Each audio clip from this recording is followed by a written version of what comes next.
Hey yo, what up? I be that Sequential Geek. Welcome to my channel, Sequential Geek.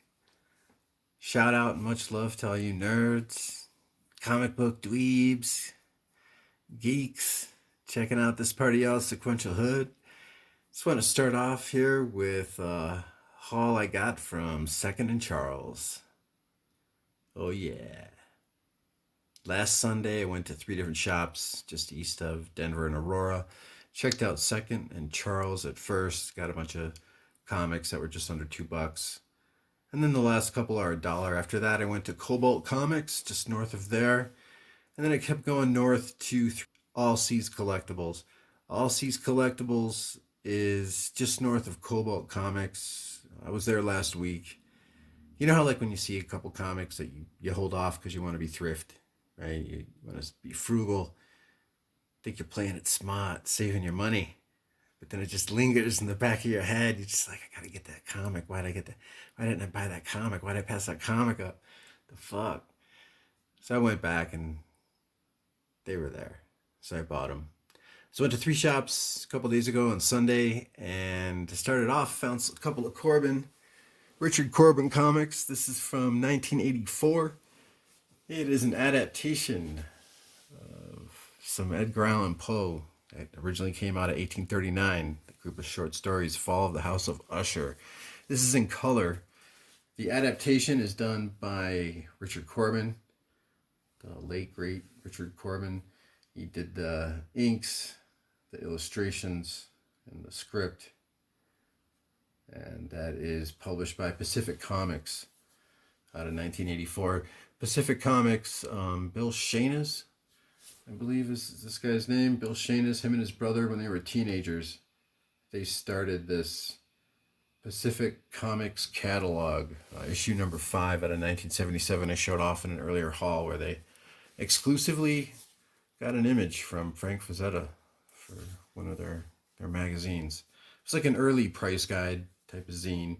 Anyway, eventually they did Pacific Comics, actually publishing comic books, and they got old Richard Corben out from Heavy Metal Magazine to do this Corben special.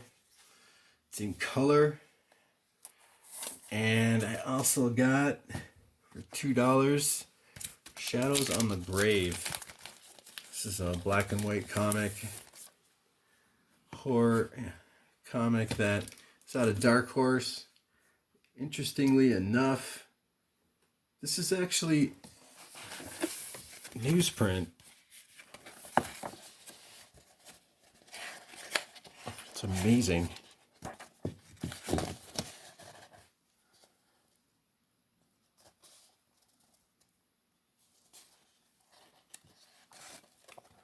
Richard Corben, ladies and gentlemen.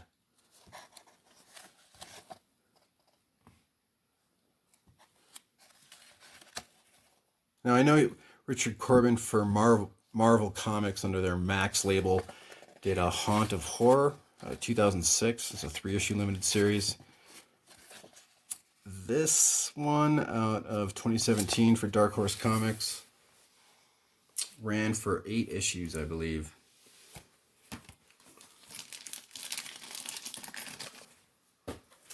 Now, Joe Quesada, before he became editor-in-chief over at Marvel, he was contracted out to do the Marvel Knights line, and I think before the Punisher volume that's under the Marvel Max label, you had this Punisher under Marvel Knights, and the first 2 issues are reprinted in this collected edition written by Garth Ennis and art by Steve Dillon.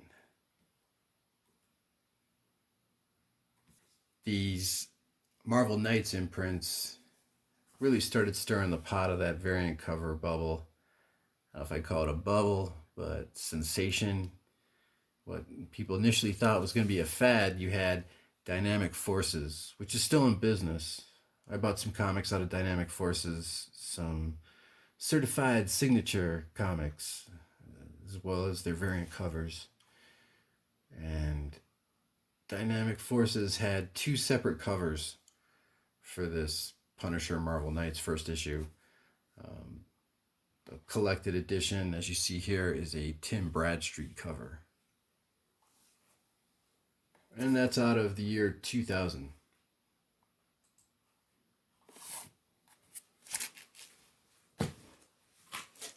Now, I got 3 copies of issue number 1 and doubles of the remaining 3 issues. This is a 4-issue limited series by Grant Morrison and Jay Lee.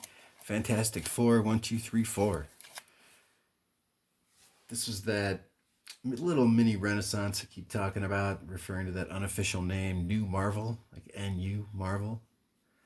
And that first issue had a cover date of October 2001, and then you had November 2001, December, and January 2002. And it was this era that was going on from like 2000, 2004, roughly, where there's just a lot of innovations being allowed with Marvel Comics. Things, stories, characterizations were allowed to be taken more out of the box in some really creative, constructive ways.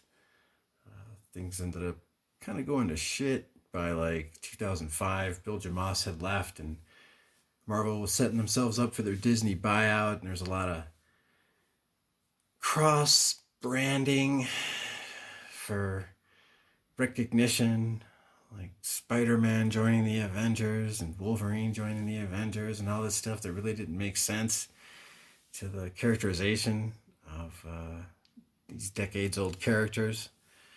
Previous to that, though, there was a lot of great ideas with characterization that was going on, like with this Grant Morrison, Jay Lee story. Jay Lee doing the art was fantastic. And if anybody's new to Marvel, check out Marvel Fantastic Four, 1, 2, 3, 4. One of the consequences of Reed isolating himself and being super introspective with all of his research, and takes him to a point where he's like in a meditative state. He taps out on reality and loses track of time, and Sue Storm's got her needs, right? Turns out it's a plot fashioned by Dr. Doom, of course. It's a great image of Namor pulling Johnny Storm down. These are all in very fine plus condition. I dare say very fine plus. And yeah, now I got 3 copies of each, 1 through 4. I'm psyched, even though they're not in newsstand. I know pretty much anything after like the early 90s you want to get in newsstand if you want to be like an uber collectible. But just given with the whole MCU slowly going to be introducing Namor and Doctor Doom and obviously Fantastic Four, this was just a really great mature story, well put together, well illustrated, a little piece of sequential that was really rare by the time this stuff came out. I mean, you got to take into consideration that we're talking stories that were coming out around the year 2000, like I said, those early 2000s, where people that tapped out of comics had been gone for at least 10 years, like myself. Some people left mid-90s when the bubble started to burst. Marvel declared bankruptcy around 1995. So then people were coming back. I mean, they were starting to see a lot of quality over quantity in the output of the product, and it was bringing a lot of OG fans back in to comics, because this was really where comics should have taken off from. And this got abandoned, and it really, like, when it comes to quality sequential, quality storytelling, just kind of pushing the boundaries outside of regular brand identity driven artwork and storytelling. I mean, it's no wonder people like Peach Momoko, whatever the hell that bitch's last name is, I don't know. No wonder people like her are given an edge to get a higher commission doing variant covers, because everything's so goddamn constrained. I don't think Marvel and DC need to be so constrained with their artwork that somebody like Peach Momoko is going to be considered an incentive to buy a comic book. Like, I think that if comic books kept going the way they were turning out products, some really great ideas during this new Marvel era, then, I mean, people like her would be more of a common deal. There'd be a lot more titles that would make somebody feel like they're an adult when they read these comics, especially these days. But I digress. I should say, modern comics have digressed. Damn. Moving on. One of the brands that came out of New Marvel was this modernization of their decades-old history in the Ultimate line. And I got this cover just because really I got a few comics that I'm missing in like the late 30s, early 40s of the Ultimate line. I want to get a full run of 1 through 50. I got the variant covers for 50, but it's like the Ultimate X-Men issue 50 has the Wizard World Chicago cover, and then there's the Wizard World Chicago cover black and white, right? In addition to the regular issue 50, but I just want to get issues 1 through 50 just so I can sell them all as a whole. The challenge is getting them for 50 cents to $1 and near mint. Just so I can keep the condition consistent throughout that run. I got issue 53 because I really dig covers that show people kissing and embraced and some type of passionate embrace. I think that that X-Men, Uncanny X-Men issue 394, once again, I mean, shit is just so goddamn neutered. I think that when you have a comic book cover that has great drawing like this, Andy Kubert cover,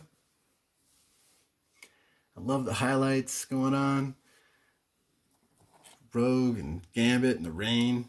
Just a really solid cover right there. It's nothing amazing.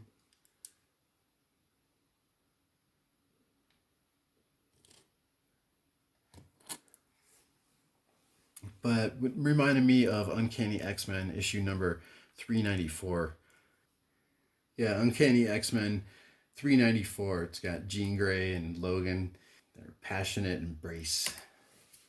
Passionate embrace covers. Shout out to all those people in passionate embrace. Word up. And my last two comics that I got for $1 over at Second and Charles. First of all, I got this Trencher. The artist signs the name Giff. That would be short for Mr. Keith Giffen, known for co-writing, doing layouts for the Justice League back in the mid-late 80s for DC. And he has his own artwork. This type of, looks like something that somebody had drawn with an Etch-a-Sketch maybe? No, can't say that. I'm not trying to diminish the quality of the artwork here, but it's definitely a unique style.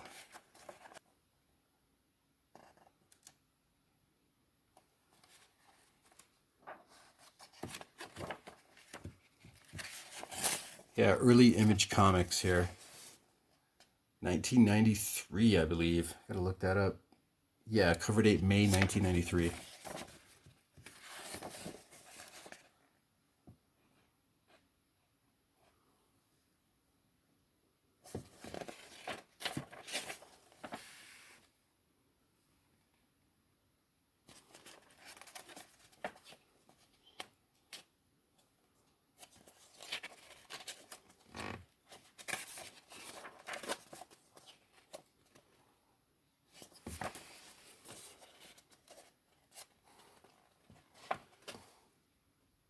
Yeah, it's kind of making me think about Aeon Flux for a minute. Reminded me of.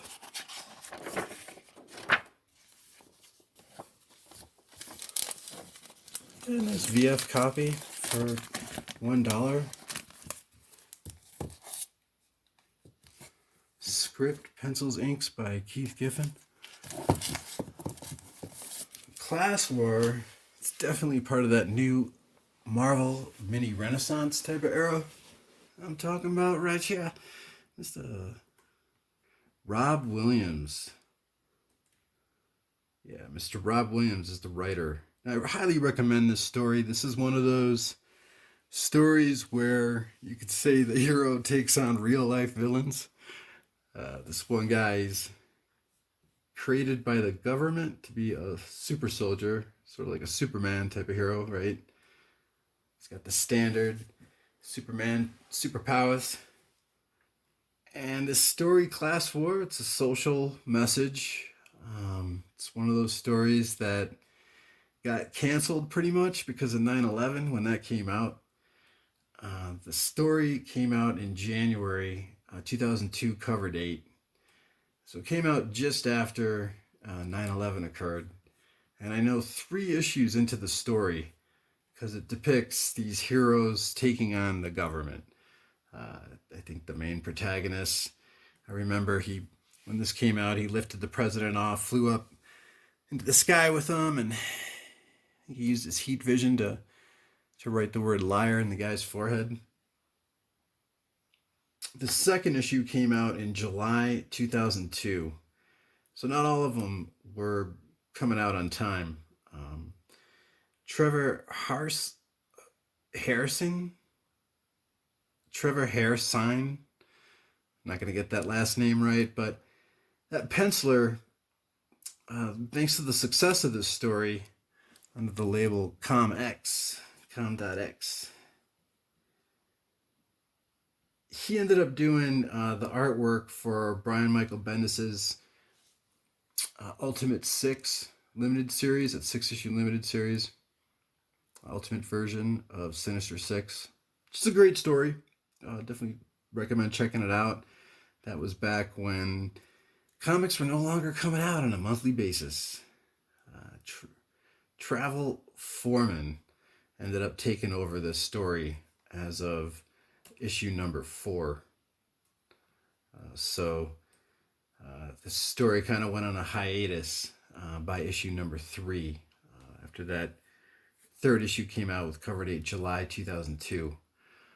The big deal that I'm showing off this cover for, and I thought I had a reader copy of the Ultimates, I think it's like volume 2, issue number 11 or 12. It's not 13. I just looked in 13. I forgot that, but there's a scene in here that I'm pretty sure Marvel copied, because like I said, this comic came out in April 2002, well before Ultimates Volume 2 came out, well before Ultimates Volume 2 ended. And there was this scene in here that totally, I would say, broke the internet in half, right?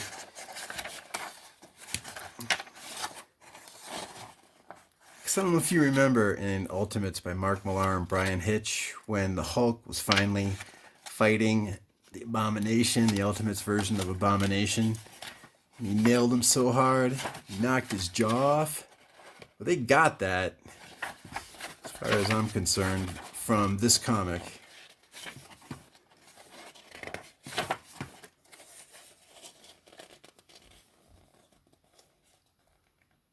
When I saw that, I was just like, damn. This was one of the times where you had Marvel was dropping the Comics Book Code Authority. Everybody was pushing the limits more with storytelling, making things a little bit more edgier, a little bit more bloodier. Even with Marvel, just before Avengers Disassembled, there's a storyline, just a few issues before Avengers Disassembled started with Brian Michael Bendis. It was like 590 something, issue 590 something, where Captain America's hitting Kang the Conqueror so hard there's blood coming out of Kang's mouth. And that was new. That was little things like that they were doing to kind of send a signal out that they're not sticking with the code. Little gimmicks, I guess you could say, in a sense, where they were telling writers to push the boundaries a little bit. Class War is just a great story. As you can see, the art was pretty phenomenal. And when this came out, the Brotherhood was going in full swing too, but that got cut short because of the whole political climate at the time with the Patriot Act, the fallout from 9/11. So this story, I think it changed gears from how it was originally written. They had to, after the 3rd issue, there was a huge delay with this. If anybody knows what happened with Class War after the 3rd issue, because I know there was a serious delay, and then there was a rumor going on how they had to tweak the story and do some rewrites. Let me know if anybody hears anything out of Comix's Class War. First 3 issues by Trevor Hairsine.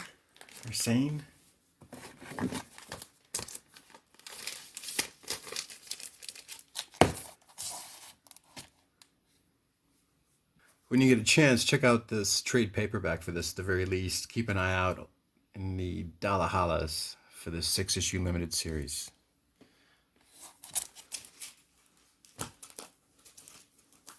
So that was Second and Charles over at Cobalt Comics, which always has great service, by the way. It's an awesome back issue selection. Cobalt Comics. I got me the stack right here. And they also have $2 back issue bins. They do not have dollar back issue bins over at that place, unfortunately. So I spent a bunch of money on these $2 back issues. Yeah. Miracle Man number 2. I do have issue number 1. I got the standard issue and I got issue number 1 in 3D. I'm not sure if those guys came out both at the same time, but this issue number 2 right here, first printing, cover date October 1985. Another 80s comic for you. And that is pencils by Gary Leach you're looking at right there. He did the cover and the interior with Alan Moore doing the writing. Miracle Man, printed by Eclipse. And this series actually ran for 24 issues until 1993.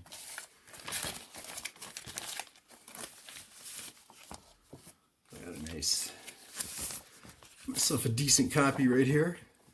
All right.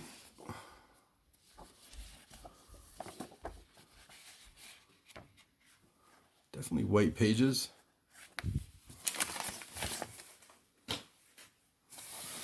I got a reader copy. Some water damage right there. So basically got 2 for $2.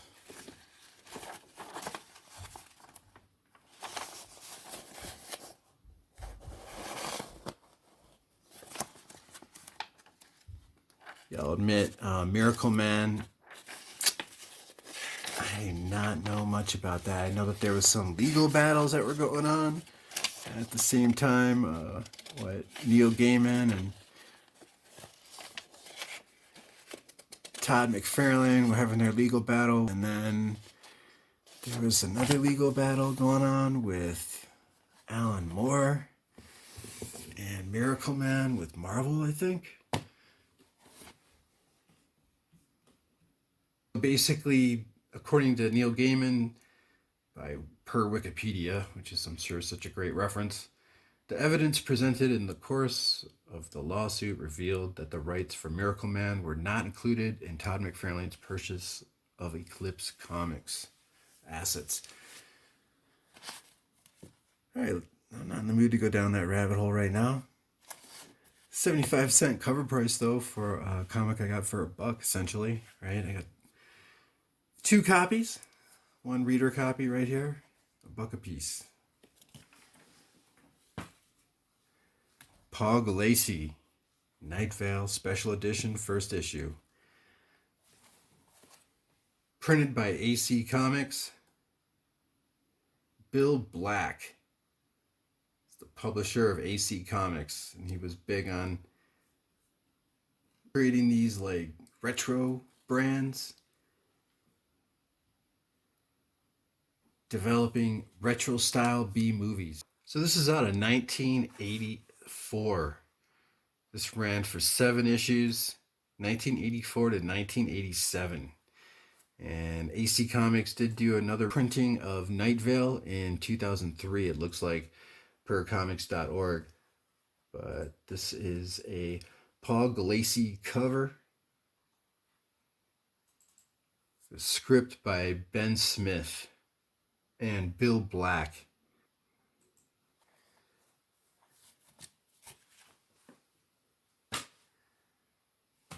Rick Veitch, The One. July 1985, cover date. Ran for 6 issues. out of Marvel Comics Group under the Epic Comics brand. Oh yeah, I didn't know that.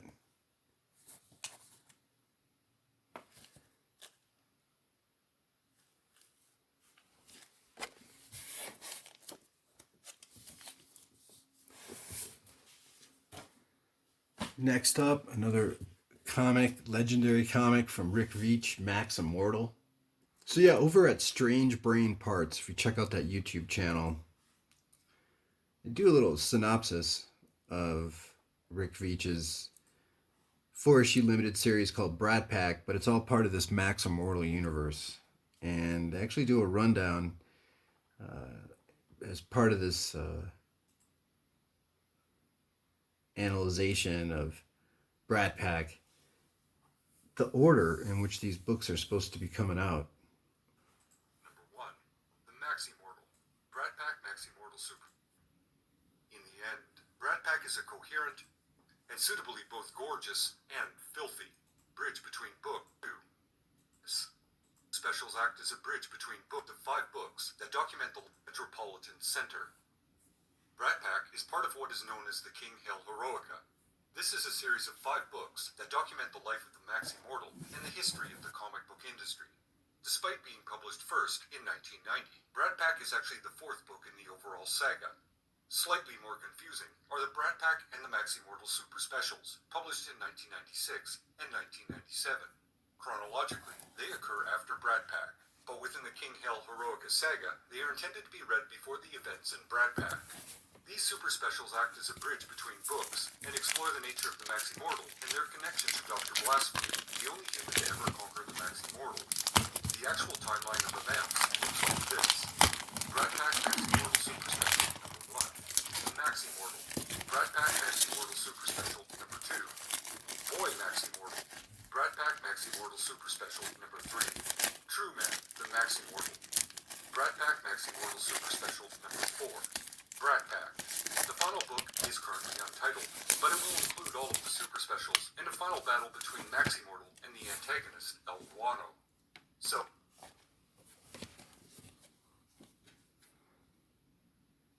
it's kind of a beat up copy. I've got a copy of this I bought like a year or so ago.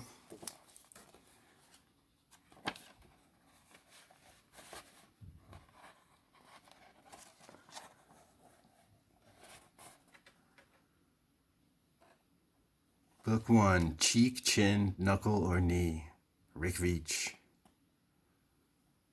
August 1992. Number 1, The Max Immortal.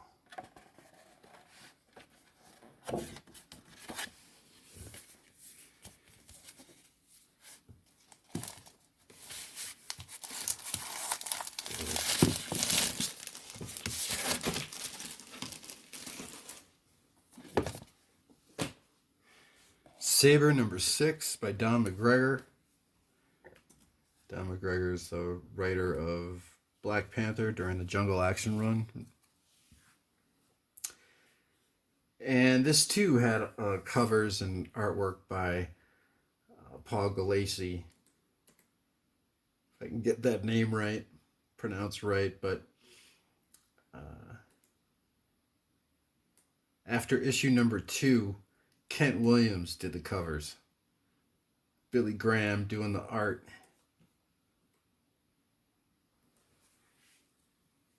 It was $2. Introducing Midnight Storm. I just think that's a cool cover. They did have other issues of Saber, but they were all beat up. This was the only one that I found that didn't have any creases in the spine.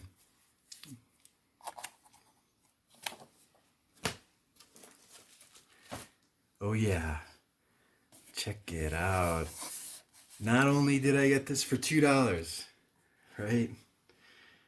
This is the second printing of North Star Presents. This is the gold edition now. Out of 1995. Came out about a year after the first printing, which is basically the same comic book without the the shiny gold font. Damn, this is in great condition.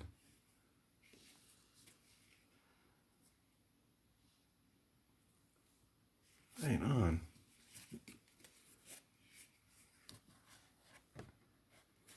Yeah, I know I've opened this up in previous vids. I'm leaving this nice copy as is.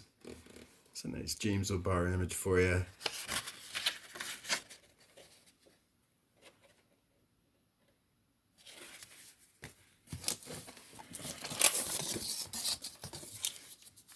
Yeah, some of the shapes that these bags are in, it's really hard to tell if you got a nice copy like this. I'm hoping that Max Immortal issue would have been a lot better shape, but no, I'm psyched.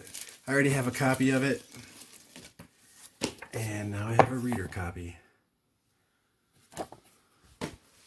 It's one of the beautiful things about the Dallahallas. You can get great deals on books to flip if you're into that. Just great deals on some high quality condition books that happen to get marked down, but even better, you can get reader copies, right? I mean, just get a cheap copy of a comic book that you can finally read instead of going straight to the bag and board. You know what I'm saying? Hell yeah. And then the last place I went to was All Seas Collectibles. And the books that I was itching to get was these two printings of Faust #1. And then I think last time I was there, in my last haul, I got issues 7 and 9. And then now with Act 10, this 15-issue limited series, I've got the first 10 issues. Zippity-doo. All right, now I got doubles of the first issue. Back in... I'm getting contradicting information. I opened this up. It is a first printing. There's no date, though. It's not specifying. You know it's a first printing because if it says Rebel Edition, that's volume 2. Right? Rebel Edition is the studio that David Quinn and Tim Vigil created Faust under. It's that brand that they created it under, and then they had it published under the North Star brand. I don't know what happened with North Star, but I know that by issue 6, maybe it was financial problems or problems with distribution. I don't know what. But I know that by issue number 6 of this series, by 1991, they ended up no longer printing Faust through North Star. So when they did that, they reprinted issues 1 through 6 with their own cover that said Rebel Edition on the bottom. And then, issues 7 through 15 just have the same cover. Even if it says Rebel Edition on the bottom, there's only one cover. But the first 6 do have 2 different covers, as you can see right here. The Rebel Edition on the right. Same contents. Volume 2, Rebel Edition, came out in 1991. This is the first printing of that.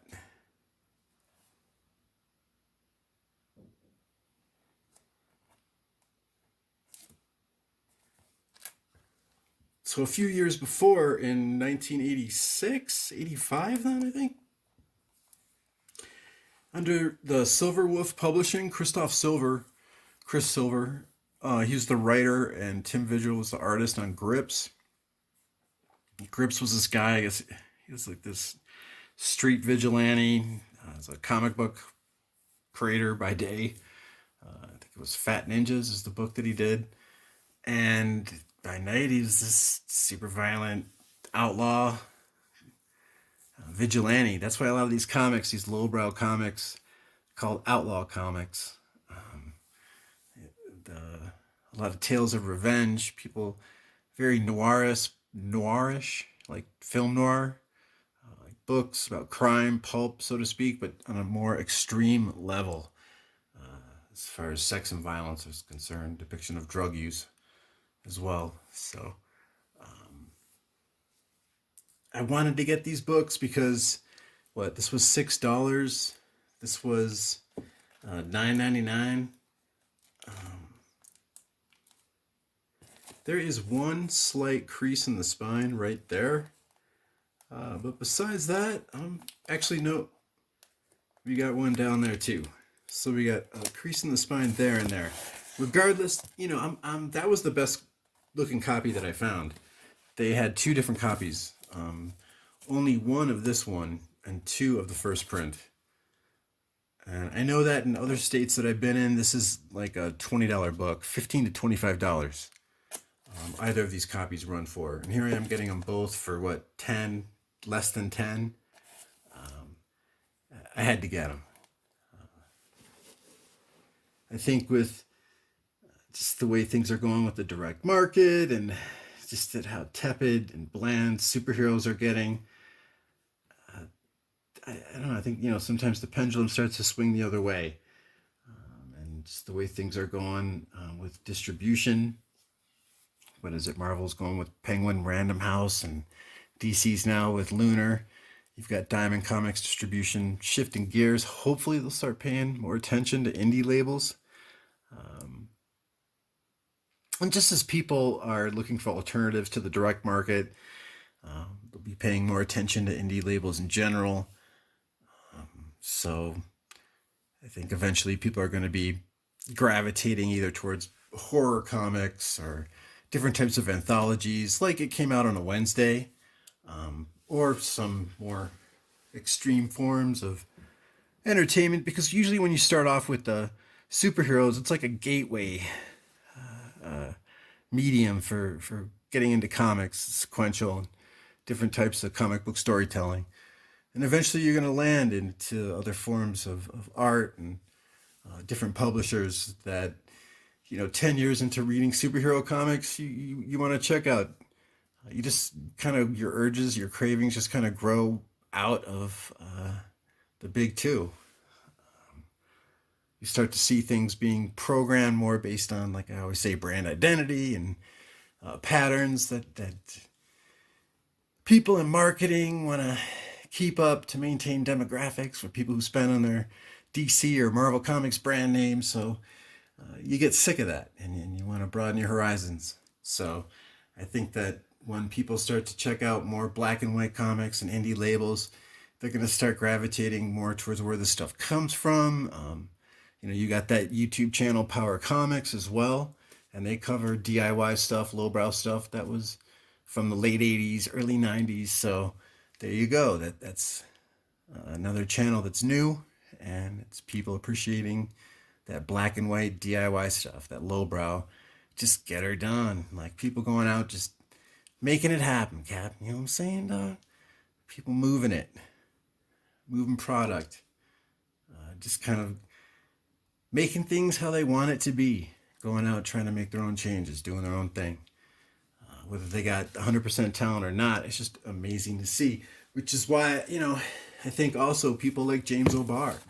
You know, I gravitated towards a lot of his stuff just because, you know, if you look at a lot of his work, yeah, it's, it might not be the best artwork, but, you know, a lot of people say all the years that took place, but, you know, all the time that took place between all the issues of The Crow and how that developed, you can see the sequential art with James O'Barr developing, growing, expanding in skill set. So as time goes by, you can appreciate how comics are produced and drawn. So yeah, I got these two issues of Faust, issue number 1, both printings. And then I got Act 10 of Love of the Damned, right? That's the first original series by David Quinn and Tim Vigil. Tim Vigil art, you know, it's amazing. There have been a lot of printings of this Faust story. Issue number 10 came out in... Shit, when did issue number 10 come out here? What do I got here? First print, 1993. There you go. $5.99. That was at All Seas Collectibles. And that's my haul, y'all.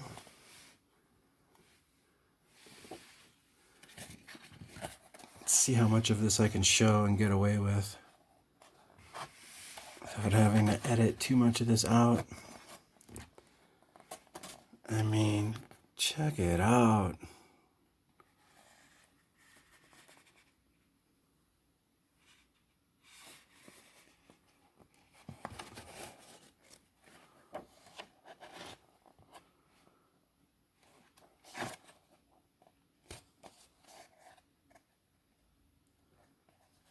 I mean, to think, this came out in what year? 1993.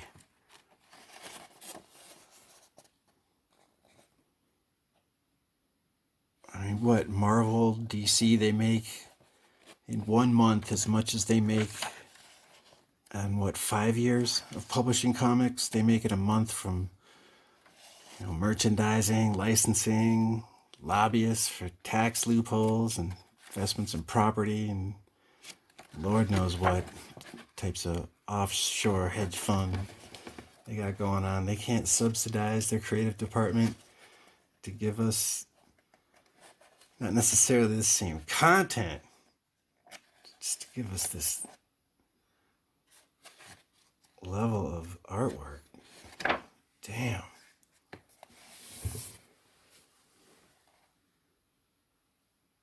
If you want it, take it. If you don't like it, go out and make it yourself, apparently.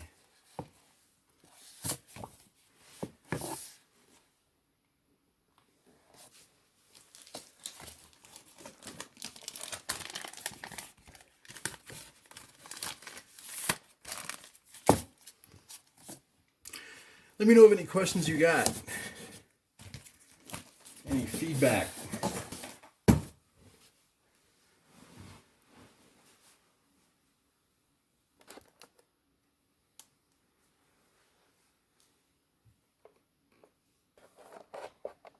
Thanks for visiting. This party y'all, Sequential Hood. Much love. Stay safe. Peace. All right.